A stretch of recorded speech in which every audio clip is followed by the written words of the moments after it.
So when I'm looking for distressed assets, though, right? So I'm driving around, I'm seeing houses that look blighted, that look overgrown. How am I then taking that information? Because not every distressed asset is a good deal. No. So how am I that? What am I looking for specifically? Like, okay, this is really overgrown, but it's in a nice neighborhood, and then I'm looking at comps, and that's how I'm determining how am I. I mean, I'm sure it's just mostly an experience thing with the reno costs of like, oh, this will need this much, this will need this much. How are you making those like in the moment assessments of, oh, this is a good one and this is not a good one? How are you making that distinction? That's why it's important to know, number one, if they're out of town owners, because you got to get the motivation. Mm-hmm. Then number two, when did they buy it? Right. So you could just keep it simple. I wouldn't get into doing title searches on the properties. I wouldn't get into figuring out what's owed yet.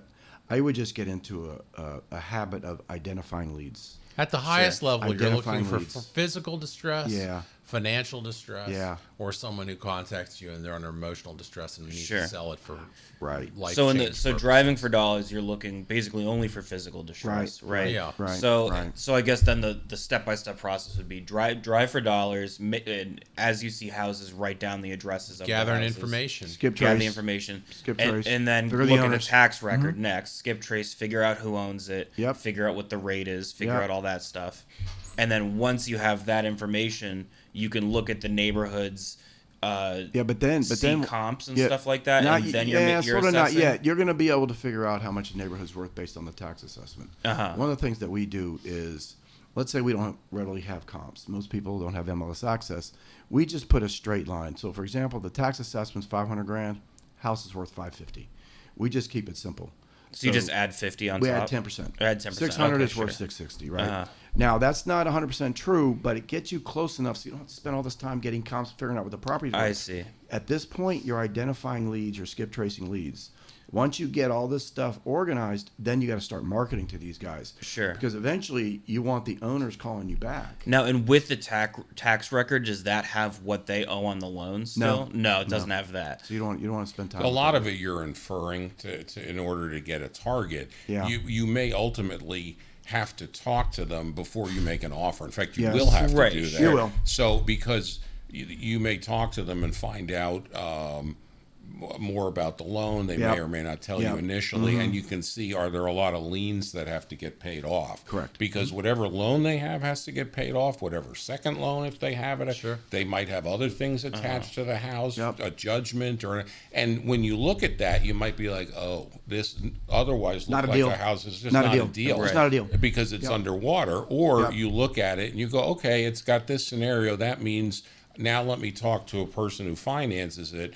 Is there enough in there? And Yes. then you really do more detail, and you can make them an offer very quickly. So then, at that point. then it's okay. So I drive for dollars, look at the tax record, figure out what the property is more or less worth, figure out who the owner is. After that, then you would try to contact that owner, figure out what's owed on it, and if there's any liens on it. Not yet. Not yet. You try What to do contact first? the owner. You try and market to the owner. Once the owner calls you back, then you go through that. So And they market say, to the owner saying, "Hey, I buy that's distressed right. Yeah, and properties." they're like, hey, Charlie, hey, I got your letter in the mail, or I got your email, or I got your text. We're thinking about selling this house. Such and such died 6 months ago. Can you come over and meet with me? Gather that information Then- first. Sure. Once that happens, then it's all systems go. Then you've got to dive into the title. And so then once you're doing that title search, then you can determine if it's a good or bad deal. Yeah. And then you at that point you can Largely. say, "Hey, actually, Largely. Yeah, but usually when the thing about the driving for dollars, though, is you want to drive in, we call it transitional neighborhoods. Neighborhoods, older, mature neighborhoods that are transitioning back. Sure. People are moving back into them. Those are your target neighborhoods. That's a good starting point. It's Yeah. not the only point, though. Right. You will find houses that were built in 2018 that the person got a loan on. Right. And then, we have plenty of borrowers who do this. Well, and that was then- the subject, and, too, I Yeah. got. Right. And it has a lot of equity, and then they bought the house at auction or something. You just don't know. Right. But it's good to have an overall plan, starting with the most distressed, focused areas where they're transitional neighborhoods. Gotcha. And so before you're figuring out, because you can contact people and say, "Hey, you know, I buy houses for cash. I mean, you've seen those sure, things sure. out You, there. you can contact them and say, hey, I buy houses for cash. I'm looking to, whatever the situation is that you're marketing to.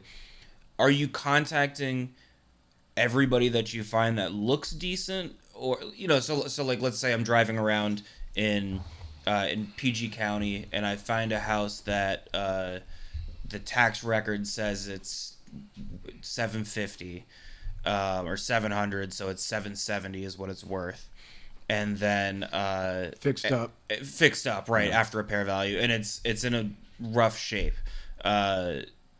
where it would need are you making that estimation of what it would cost to reno sight unseen, or how are you making that estimation? Because okay, let's say it's Okay, well, 770. remember, hold on, stop, not yet. Don't get too far ahead of yourself. At this point in time, you could care less because you're only gathering leads, you're only gathering data, you're only building out. When you really, really care about that is when they've contacted you and you've got an appointment, you get ready to meet them. Because then you could do a better assessment than sort of driving blind. So you're reaching out to people even if you have no idea whether or not you're going to move forward with the deal or not. Yeah, this is why it discourages a lot of people. There's a lot of external, internal motivation to contact people externally. You're self-directed through all these neighborhoods. You're looking, and there's no particular one thing to do. But there's you're no following situation. a path. There's no situation where you see a house and it's on your list and you mark it to the owner, or where you're like, it's not even worth reaching out to this person because it's such a bad situation, or are you always reaching out? You're pretty much always reaching out, and it's I think what's generating your question is understandable. Is how am I marketing before I know this is a good place to buy, right? So, which raised an interesting question to me. We have a lot of students. You guys have done this. When they find somebody responds and says, "Yes, I am interested," how often is there not a deal to be done because of liens or other problems? Setting aside if the person wants to do it or they want too much money. That's a good question. I would say 10 houses. 3 of them would be what? Bad deals. Bad deals. Yeah, you can't do it. So, but a bad deal means it's either over encumbered, right, or the difference between an encumbered purchase plus the renovations too high. It's out. Yeah, there's no equity. Money. So and then just whatever after your meeting, so I'd say it's not going to work. Right, exactly. You say to them, because and we talk about this in the book and elsewhere, but you have to find out from them. Say, okay, well, the way that you be radically open, and this is people drives me crazy. Some people think it's like, how do I trick this person or make whatever? No, you're trying to help them. You're trying to help the person genuinely, not just I'm saying it, because that's how you find the deal that they want. Not right. But so you say, okay, well, here's how I put together an actual offer. I need to find out what the loans are against the house. Yes. I just need to take a quick walkthrough. Not hey, don't worry, houses get run down, and things happen. You didn't, so don't worry about it. I understand it's not perfect. We just need a quick assessment to know how much it's going to cost, and then I will put all that together and give you that offer very quickly. Yep. And that's it. And so if 7 out of 10 are enough that you can give an offer, that's that. So you've done. If you can get to that stage, you don't need all the other information. Well, yeah, that's the whole point, right? You don't want to spend your time getting bogged down, right, collecting unnecessary information at that point. Because that 10 could be 200 houses. Yeah, lead to the 10 that you talk to. Yeah. Well, you don't want to have spent certain things for 190 houses. Yeah, but that's why you can find something that's at least a candidate, and sometimes that's why people do mailers, because driving for dollars is only one method. Walking for dollars, I think, is great too, because you can talk to people in the neighborhood. This is what I do, whatever. Anybody who had a life insurance guy, he would end every meeting by saying, do you know anybody who needs life insurance? So it's the same thing. You know anybody who needs to sell their house? I mean, all that is you're learning, and now I forgot what I was going to say. And so that's good though, because ABM. So always be marketing. So let's say I'm driving for dollars. I see a property, and across the street is a property that is not distressed and looks like somebody lives there. You're saying park, get out, knock on the door. You know anything about that place? Well, I think Yes, that's okay too. after That's the hidden market technique. Sure, right, that works. Right, and you can knock on the distressed property if I somebody's would do living that. there. I would definitely do And that. but again, we've found sometimes, when we haven't met somebody, there's somebody sitting out on their porch on a nice day. That's right. So And say, hey, even before if the reaching property out, if the property is This vacant, depends. if the property is vacant, and Right. you obviously you like the neighborhood, I would definitely knock on doors. and that's even without looking up the tax record. You're Not doing yet. this. I wouldn't worry about that yet because you're there for a reason. Because You're you're, trying to you're figure stuff out as fast. so as you're you only can. marketing. Taking notes. Yeah, right, because right. if you get lucky and there's a chatty catty neighbor, Oh. they'll talk your ear off. Oh, that that place has one- been abandoned. they'll tell you about nobody's neighbors grown. they Sure. hate. Miss Tree Marty that's used to scraping live their there, house. and then Miss Marty's son got it, and the Right. son was They'll an tell you idiot. about- right. And They'll tell you then about they're fighting with the divorces. kids. Oh, and yeah. divorce. And where yeah. Marty's the Yeah. guy you think of? You know where Marty got there? There Oh, you he go. went to Vegas. So he's out in whatever. He's with Curdy Vegas. Now then you match up with it's Curtis. Then you can match more information at Yes. that point. As the lead gets better and better, you do more and more work, I guess is the way. Yeah, to because Sure. one of the just things you got to say. realize is that neighbors of distressed and blighted houses don't want distressed blighted houses. No one Oh, wants of course, that. right. Nobody Which wants is that. why you would They wanna ask get those 'em out. people, right? We've So- never had a neighbor not be happy that we've bought a house. So let's say then, so I get, my lead, or, I knock on a door, somebody answers the door, or I send an email and somebody answers the email. Am I saying, hey, I buy distressed properties, or are you not calling it a distressed property? How do you, I'm looking for a home in the neighborhood. Buy you houses know? all cash. And remember though, the term cash is relative, right? Because even though you buy houses all cash, you probably don't have the cash. Right. As long as you have that hard money lender, the funding It's behind an as you, is purchase. it's cash. cash. Same thing. Right. There's no where your financing funding contingency. where your funding comes from really is Doesn't not matter. going to matter. Just to that them. you have in it. all the houses we've bought, no one has ever asked that question. Not one time. Right. No, Well, when where's we the cash started when we coming were from? younger, Nobody has, we yeah. were No one just a cares. little older than you. Yeah, And no you one can ever say, if asked. they ask, you could, if they do, or you could Nobody say, cares. I work directly with these guys. or maybe, who help you me look very young. flip The only houses. people that care are realtors and people wholesaling houses. But in when my you're in a market, house not and you direct need to get out owners. of it, and the person says they're going to buy it, you're not in the business of figuring out where Sure, that of money course, came right, from. Or right, if they doesn't could buy it. matter, yeah. Right? Does the person seem honest? Are you helping them? Yeah. Are you Right. explaining the Right. circumstance? They're like, Right. well, how could that be? Well, let me explain. This is why that works. You're giving them free information, and tell them, if you're not ready to sell it now, you're trying to work out a foreclosure problem or whatever, you should do that. Work on that. But I'm here if you've had enough and you want to sell So- it, or before it gets foreclosed or whatever it is. It might take a couple contacts. So when they reach out, let's say you send an email, I buy houses all cash, they respond, they say, hey, I'm interested. At that point, before you go meet them, you're doing then the title search, Right. figuring out what's owed on the property, Right. figuring out Right. what encumbrances there are, Right. etc. So Right. then you go there. Yeah, because the reason why you do that is so that you could structure a win-win deal. Right. So you could, don't- you you're already know- structuring the deal in advance. Before, Well, when you're there, yeah, because you don't want to. They're in distress, right? So Right. They could be in mental distress. Who knows? But they're certainly in. Well, you probably got it driving for a dollar, so they're definitely in conditional distress. So there is some distressors going on, and you don't want to totally take advantage of their situation. But Sure. the other thing you want to do though is find out what they need other than the house. Do they need help with relocating? getting into an apartment. Sure. I don't want to So, deal with so that. Find you're it- you're find it, mainly move. asking. Do- You're not asking financial questions. You're asking You're questions. getting to the bottom of the total thing. What Yeah. landed you in this mess? Right. What happened and Right. how can I help are the questions you're directly asking. Yeah. Right. Basically, you're not getting into the nitty gritty of what do you owe and do what's I need the to have an issues. estate sale and sell your stuff? Do I need to trash out your house? You know, how can I help you? Sure. Right. Do you need a 3-month Free rent additional back. rent while you go get your apartment? And now you've got some money, and here's why this is going to help you. You'll have some money for your down payment, and you'll have 3 months to look for an apartment or And whatever so- it is, be no problem. Ideally, at that point, you know more or less what kind of equity you would be able to make. Okay, you're thinking, okay, this person says that they're interested.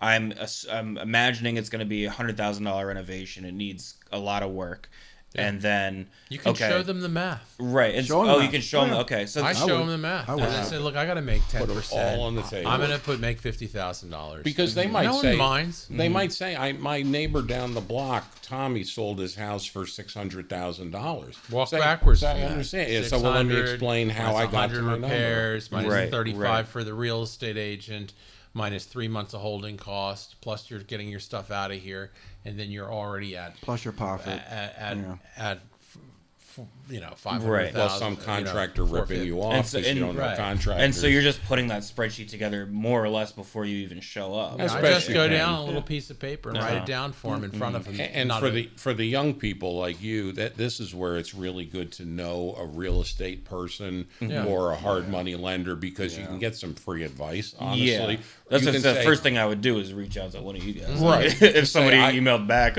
what do I do? That's going to happen. That's going to happen. Yeah, and I found, or somebody called me, or this looks like a good deal. What do you think? To their eyes, it might be a 2-minute glance. To your eyes, it might be a lot more to understand it. Sure. So. Well, no, it's funny because that's funny you say that. That same thing happened to me. So when I bought Madrigal, which the house with the credit cards and all that, and that was a pre-foreclosure. When I knocked on the door, the guy answered, and then I told him what I was doing. Like, hey, I noticed that your house is in foreclosure. Yeah, I've got all cash. I'm going to buy it. Would you be interested in selling it? When he said yes, I went, ugh. Yeah. I had that moment. Yeah. Because I wasn't prepared. Buyer's remorse. Yeah, I wasn't prepared. I had no idea what I was doing. I didn't have a contract in my hand. I didn't have anything. So I had to say, okay, that sounds good. I'll buy it. I'll be right back. Basically, I said, I'll be right back. What do you do for a living? I'm a school teacher. Will you be here tomorrow around the same time, 3:30? Do you mind if I come back over? So that's how that went. I was scared out of my mind. And I had that moment. This but I didn't back have to Sam's comment about not everybody. But you have this. You have the gregariousness or the comfort talking with people, which is really helpful. Yeah. I hate people, so I can do it. But I can do it, but I don't like it. So it's even if you like to talk to people, that is a huge asset because you'll be friendly and nice. And then the rest of the stuff I think is easy to figure out with some guys who know. So let's go through that scenario then, I guess. So let's say I'm driving for dollars. I see a property. It looks like it might be vacant. Unsure. I'm going to go up. I'm going to knock on the door. I knock on the door. Somebody answers. I say, hey, I buy houses all cash. They say, oh my God, I've been waiting for somebody to come. Which, this is like... We haven't heard that. Imaginary scenario, right? Yeah. But, and they say, oh, yes, I'm interested. And I don't know anything about the property. I don't know anything about what it's worth. I don't know what the tax assessment is. I don't know anything. Am I doing that? Am I saying, hey, let me tell me more about your situation. How are you in distress? Can I come back tomorrow? Well, but get as much info as you can. Now, hopefully, there's nothing wrong with looking at prices generally. Like, I just out of curiosity, I look on Redfin for what stuff's selling around here. Yes. I could tell you generally within a range, but I know something's in the 500,000 range, something's in the $1 million range. So, along with the driving for dollars, look up that neighborhood online. Even for this, Zillow or something is okay because you just have some idea that this house, this is great because these houses are in the $500,000 range. They're starter houses. So that you can say to the person truthfully, well, these neighborhoods probably you're talking max around 500. It depends on the details and it depends on the condition. But I want to hear from you. What is it you hope to achieve? It's, and you can even tell them it's not always money. It might be, how do I make this transition? That's right. I'm here to help. What they want. And then once you've gotten, and you say it would help me to just take a walk around so that I understand the pricing to then explain it to you. So as much as you can get to the I'll come back. Sure. So get all the information first, then say, hey, I just gotta. Do you say I gotta look at the numbers and then you just say not like that? Don't say that stuff because you want to also, number one, ask questions and get them to do all the talking. I'm serious. You don't do much talking. Let them talk because human nature, and Ed can tell you this too probably, but human nature says that for normal humans, if me and you, if we meet for the first time, right, and if you do all the talking and I do the listening or hearing you, maybe I'm not listening. you're going to like me. You're going to like me better than I like you because for sure. you think I'm listening to you. Sure. So you have this Well, hopefully you are listening. Well, yeah. By doing all the talking, for whatever reason, you're Well, so like you're more. shutting And up so for the then what most part, happens? yeah. Then what happens when hopefully you do listen? You get some sort of commonality. Mm-hmm. Commonality could be the college you guys went to. It could be your hobbies that you're interested in. Same age as their kids. Yeah, same age as their kids, a familiar interest, right? That you got to figure out commonality. Maybe Sure, countries you've been to, maybe states you've been to, maybe landmarks you've seen. Figure out that commonality, you've had. experiences you've had, and then compound that commonality into other questions around that commonality. Get them to talk more. I got you. And if you ever want a free lesson in this, go to a car dealership and tell them you want to buy a car. Because that's you'll be now. They're I like that. a lot of them are aggressive and slimy. Some of them are good. Yeah. Hopefully, you really are interested. But you'll learn things like, why is it that they've kept me sitting here after I started talking? Well, the concept they're trying to get sunk time, so that if you're looking for a Toyota, you could go to 15 places. But if you've talked to them for an hour and a half, that makes sense. you're like, well, I don't want to start that all over I again. like that. So there's all you can Sometimes- read books on Good sales point. and things I like that. that. No, that makes sense. And the commonality is what reminded me of it. They'll certainly do the same thing. They'll watch your car where you drove. Oh, I saw your sticker for Holy Cross. I went to Worcester, to Worcester Polytech or whatever it is. Yep. So these are real things. And again, it's truthful. It's honest. You're not trying to trick people. You're trying to get a connection so that they can trust you. And one of the best things is to give them information. Yeah. To give. As Always Curtis always say, give. Always give. Give. You don't have to get money. And hey, Right. if the worst thing that happens is they came up with an idea to save their house because of something you said, great. Yeah, I You'll like feel it. good Yeah, about sure. yourself. I helped this person out. And they may tell, hey, Tom, this guy helped me. Go talk to him about your house. This So is I- a lot to take in, isn't Yeah, it? Like, yeah. you got all this stuff. I have and a you've lot got better of an understanding than I your did when I job came you're in, so doing that's at an good. hourly wage, and now you're talking about all these things. Right. Like, You have how to does make that it all up. fit Yeah. together in your world? You have So, to really think Speaking about of which, let me just say, I mean, we've probably at least done a double episode, so we'll Yes, probably this will be break, split for break sure. that Oh, up. we'll be split? Okay. Yeah. Yeah. We're at about an hour. Oh, good. But so I have a pretty good understanding of at least the process now, kind of from start to end, or start to, I guess, middle. The end is, I guess, selling or renting, or distress buying and side. holding or whatever. But so starting, right, driving for dollars. But even before that, how am I getting an understanding of what are good neighborhoods to even start driving in, right? Like growth areas by the metro, like you said, stuff like that. How are you procuring that information? Even is it like talking to I people mean, who know? if kind you of? didn't know us, and that you could go to chat and say in the Washington D.C. metro area, Oh, like ChatGPT or something. you could go there and say, pick the top 5 neighborhoods that you Transitional neighborhoods, that you it'll- anticipate will have economic growth and growth in asset in real estate What asset in like values the next 5 years or something? in the like next that? 5 years, next 10 years, what neighborhoods are trending, and then that's a starting point. That's if you have no reference points. Now, if you have us to talk to, then we're going to talk to you 'Cause about it's not hard transitional for us. neighborhoods. Sure. 5 We'll minutes. talk to you about neighborhoods that we've seen Sure. major shifts in. You can read your local papers about where they're putting in airports, where they're putting in schools, Right, and just what keeping an eye- school, where they're putting in a new high school.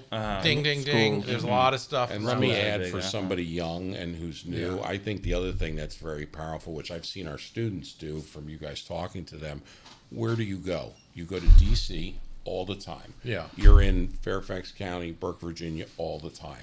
So one of the easiest ways to get started would probably be somewhere in D.C. Yeah. Because, you're already there. If your shift ends, you can now go just drive a couple bits. Just to find think those about where neighborhoods. you're Right, working. right, Think of if right. you go to It's Nats. convenient, If you go to yeah. Nats Park, what did you see on your way in there? Right. Okay, so I drove to Nats Park and I saw all these great big new buildings right on the river. Well, that's sort of funny because right beside it, I saw a bunch of empty parking lots and a bunch of terrible houses over on the other side of it. Right. Now I see like something happening. I see a trend. I see brand new stuff and very distressed looking horrible stuff. Right. So brand new stuff means that they think it's a good place and they're going to sell the horrible condos stuff. They already thought they that. thought it for 20 years before they got this. that monster up. Yes. Sure. And so they've made the plan for you. All you have to do is find the people who have so left now I'm, who have left the thing vacant. So I'm pulling myself up the hot air balloon, I guess then, right? Yeah, So well, the yeah, hot that's the air whole balloon thing, is right? This huge I mean, I can apartment just think complex. of Right the now one you- that we've got as a units. tax lien. It's a perfect example. Which the one? tax lien one by Nats Park. Yeah. That is like in a neighborhood that's very run down, but it has some newer stuff in it, adjoining a neighborhood that has everything. Well, new. and the one literally everything new. Well, no, and the one by new Redskins Stadium. On What A. happened to that guy? No, that thing flew off the market. Oh, I yeah. forgot which And we got tax another lien one over property. there. It just Yeah, flew we off got the another market. one over there. So Yeah, so- even beyond looking at the distressed properties, you're looking at relationships from one property to another. Right. So okay, Yeah. really nice neighborhood, but this house Right, is so a remember- crap, or Remember, big, right now, you've got one harm on that hot air balloon. Yeah. When you buy that second property, It's now- a two-hand now grip. that's it. Hold on. Right. You're not going to be given a seat for a while, though. You got to hang on You for might a need a while. few more Right. to get the seat. You get the seat when you're 40. Yeah, well, Get your seat when you're 40, yeah. I mean, think about it though. For a young person, that house hacking is so powerful because say you 25, that's a pretty good start. If think it's a you great keep start. that property Yeah. until you're 55, you're not even really retired yet. You're probably still working. Oh, yeah. The mortgage is paid off, Right. And you have the income stream of the rental on it from one property, Right. Yeah, The but- passive You income. Yeah, probably but got no. $1 million. No. But what's happened to that rental income The- stream? Right, It's gone up, right? The rents have gone Rents have up. gone up. Yeah. The property value has gone up. So the time value of money is a concept. You've got time. We're old and going to die soon. So you have time for these today. things to grow. Yeah, that's right. Right. So, but yeah, there's a lot out there, and to some extent, don't overcomplicate it. Drive the Right. neighborhoods. Right. Start Keep it reading. simple. You Keep it you know, simple. and then at a certain point, you just have to act. You have to start knocking Yeah. on doors. But Yeah. you know, do a little Yep. research. Keep It's it not Let's hard. go back to the time, right? So the time is happening. You're worried about what you're doing today, all of this stuff. You only need to get basically 2 houses between now and 6 years from now, and you'll Sure. definitely be a millionaire when you're 40 and your compatriots now can afford their first house and Right. they have very little equity in it. Right. And you'll be a millionaire with a house to live in. This is why And that- real and estate's that- always been powerful. And that's just mind-boggling, but Right. that's the reality of spending some amount of time thinking about this. I mean, if you're scrolling or looking at YouTube, this is the trade-off. It's a great point. Sure. Like, I mean, plenty of people, including myself, could spend an hour a day scrolling. Of If you course. spent an hour a day, Yeah. which you won't, but if you did, you would definitely be a millionaire by the time you're 40 using this approach. There's just no way not to. Right. I mean, well, you could screw it up, I suppose, Well, but sure, it would yeah. be hard. You It could would be hard. overpay. I gotcha. You could Yeah, over. you Yes. could There overpay. are plenty more. Yeah, there's mistakes you can make. Right. There's, right. for example, too, when we ran into one where the property looks great for what you do. Oh, I see a lot of work. I know it, Yeah, yeah. and it turns out the foundation is a disaster. Yeah, Yeah, sure. there's Stuff mistakes. stuff happens. There's mistakes you can make, which you don't have to make yourself if you join Clear Sky Education's coaching program. We're still everybody. charging you for this, Charles. Oh God! But What's but the in that lawyer case, hourly rate? Your friend or the colleague who had the $250,000 in equity. If it Student. turns out He's a student. Student. there you go. If it turns out that Less than a month. that the foundation's the absolute mess and costs $50,000 He's to still fix, ahead, way ahead. 250 minus 50 still Still at 200. 200. So in I'm in. real estate, I'm in. Yeah. you might be thinking that there's a lot of fancy math to do. When I don't think that in any of the stuff that we talk about, there should be any fancy math. Sure you there can't is. very simply Sure, figure there is. out What's, the Well, problem. maybe what's for the 12,000? lender. What's 12,000 divided by 0? Yeah, well, that's pretty. That's fancy. But other than that, you should be able to figure it out back of the napkin. What Real Sam's estate saying should is he's be not very overcom- smart, Yeah, that and he too. still has done You fine. do real well. So this does not require a lot So of I guess we're at our final thoughts. Why don't we go around the table and let's go with final thoughts and and then we'll hear your Sure. final No, thoughts. let's Yeah, start yeah, with why no, don't let's you go start with ahead? Charlie. All right, we'll Oh, you start want with to start your with me? final Okay. Yeah. What do you learn? What do you think about all this? I think I at least have a great starting point. Especially, I think the driving for dollars is the most accessible probably to me right now. I know you've mentioned before, like looking in the newspaper for and like the what is the section? Pre-foreclosure. The pre-foreclosure. Legal trustee sale sure. ads. So looking in there, I guess I can just do some research on estate sales. I'll do some looking about that. Yeah, just like you said, taking the time and going and spending the time. I mean, my main motivation, especially thinking about, my own place to live that's a single family home, is like, all right, I want to, I'm in the stage where I, have a long-term girlfriend, get married, have kids is coming in like the next, 10 years or so. Oh, there and you go, so, Mr. Grass. and so,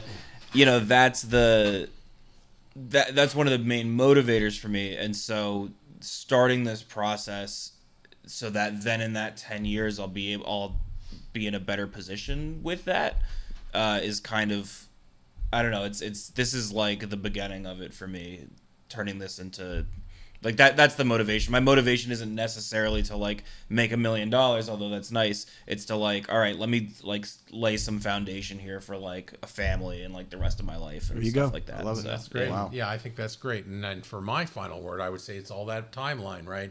You're thinking about how much your short-term time is worth. If it's an hourly wage, if you're giving up some of your time to go do this, over the long term, the yield is way, way higher. Way higher, and sure. That's, think about the long term. You don't have to be successful, but a couple times over 5-10 years, and you've set the whole thing up, and you can put it on, and you could just forget about it, but you'll be addicted and want more houses then. Sure. Yeah, if you like it, it can be all. I mean, ultimately, you just went into it full time. But but what I think is good is what you referenced really is goal setting, and that's another thing that you had quite a bit in the book that and how you've matched your goals. So it's good to write, even write that down to put words to it, and then figure some steps. But the other part is just do something. It's very easy, especially for smart people, to over-intellectualize. Oh, yeah. No, I'm They'll not be done. thinking about all this stuff forever. Right. You go, well, should I do this or may I do that or whatever? Literally, if you drove, say you work tomorrow and you drove to DC and you drove through a neighborhood and you saw a distressed looking property and you felt it was safe enough, go knock on the door. I mean, you can do that, but sooner rather than later, maybe a little bit before that. But so that's my takeaway: is do something. You have done something. Get your finances written down, get your goals, and then start taking some of those steps to actually do it. Because otherwise, it's just going to sit up here, and that won't work. No. Well, that's not what I was expecting you to say. Mm-hmm. And I'm going to be Get out of the house now. I'm going to be the Ed Grass of the room. My final thoughts are very important as well. And I'm the Ed Grass right now. Okay. Oh no. It's funny because I'm actually a proud papa. Yeah. Even though I'm not your papa. Your papa's sitting right there. Yeah. For us to sit here and do this is really heartwarming for me, believe it or not. I do have a little bit of a heart. And Like that the Grinch, With the it's like the holidays. Grinch, and the that Grinch you're- heart. Well, no. Holiday season, man. Yeah. I feel that you're learning. I feel that through maybe osmosis that you've got a new mental view on life and kind of a focus. And the fact that you're taking this information to heart and hopefully you'll act on it. Man, I couldn't be more proud, even though you're not my son. There's nothing better for me to participate in a world where we're trying to help our kids. My kids are 33 and 31. You're 26. Dylan is how old? 28. Yeah, Grace so is 26. we're watching you guys mature into normal adults. And this is part of what normal to us. Yes, at I least. say don't oversell Normal it. to the three of us, maybe not normal to the Sure. millennials, the Generation X's. And so, I want to end this podcast with I couldn't be more proud. And the fact that when you came to us with this idea for a topic of the podcast, I can't be more happy. With So, no ulterior motive. yeah, I think right? it's great. No. Yeah, I really am thrilled. I want to find really out am enough thrilled. to make money is a good motive. Yeah, Right. yeah. Oh, I'm in. Yeah. So thank you. It's been great.